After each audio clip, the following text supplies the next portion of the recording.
So now we're going to talk about adding eyes, and there's a few different ways that you can do this. One way you can do this, it's a pretty simplistic way, is to take a little bit of clay, roll it into a ball,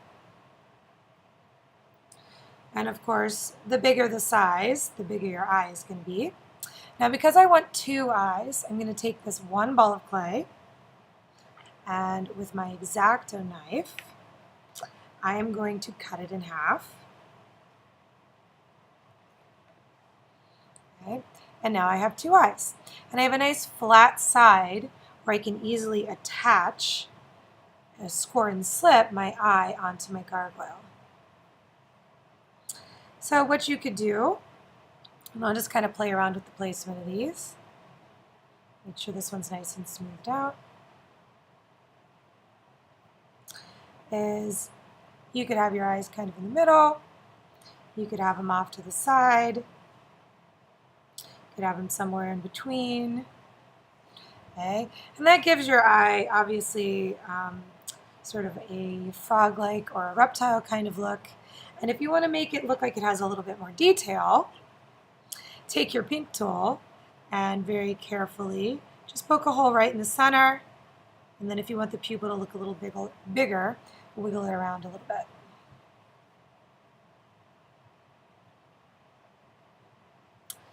Now, of course, I would need to score and slip these on, but for demonstration purposes, I'm going to pull them off and I'm going to show you another type of eye. So let's take those off and set those to the side. Now, the second type of eye I'm going to show you is an eye socket. So that has a little bit, that's a little bit more complicated because we're going to be doing it in a few steps. So I'm going to take my thumbs and decide where I think I want the eye sockets. I'm just going to kind of lightly press down at first, just to make sure they look like they're symmetrical. All right, so it looks like they're in a good spot. I'm going to go ahead and press down a little bit harder, just to deepen those eye sockets a little bit. Continually smoothing. I'll do it this way so you can see a little bit better.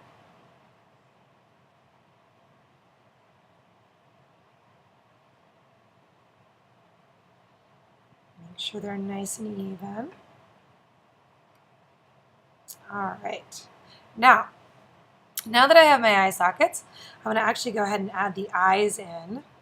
I'm going to use the same technique I just showed you. I'm going to roll a little ball of clay. And because I need to, I'm going to cut it in half with my X-Acto knife. Just make sure it's shaped nicely before I do so. All right, a little ball of clay. Cut it in half with my X-Acto knife.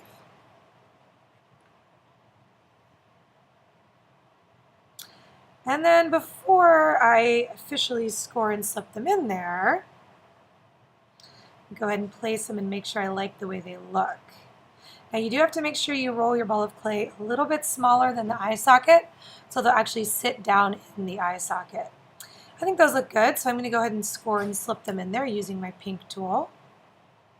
Always want to score and slip. Don't forget that step. A little bit of water. And as long as I've scored and slipped these well, I can just kind of gently press down, smooth over some things to make sure that they are attached well. Score and slip this side.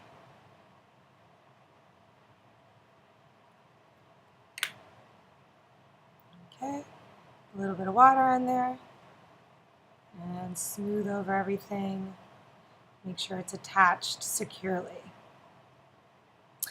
Okay, if I want to again add a little bit more detail into my eye, I can very gently, carefully take my pink tool, poke a hole in the center, and just kind of wiggle it around a little bit, depending on how big I want the pupil to be. Okay, now if I want to go even further from there, I can create a brow ridge that will give your gargoyle different kinds of expressions. You can make him look kind of happy-ish, or maybe kind of angry if you want him to, or her. So I'm going to roll a coil, smallish coil.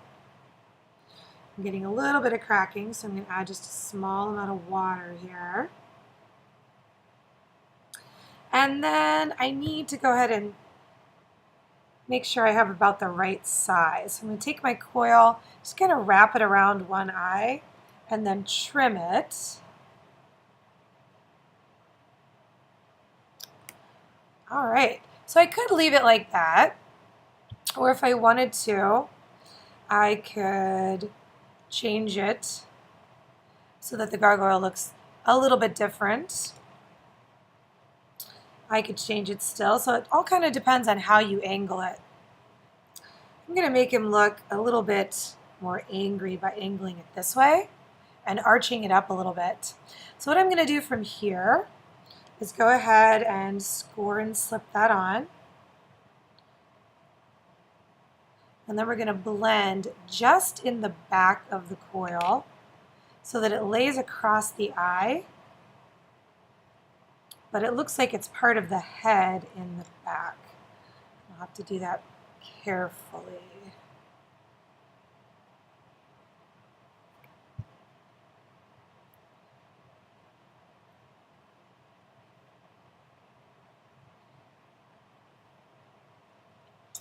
All right, and then I would do the same thing to the other side. I'm going to go ahead and size that on there, give it a trim.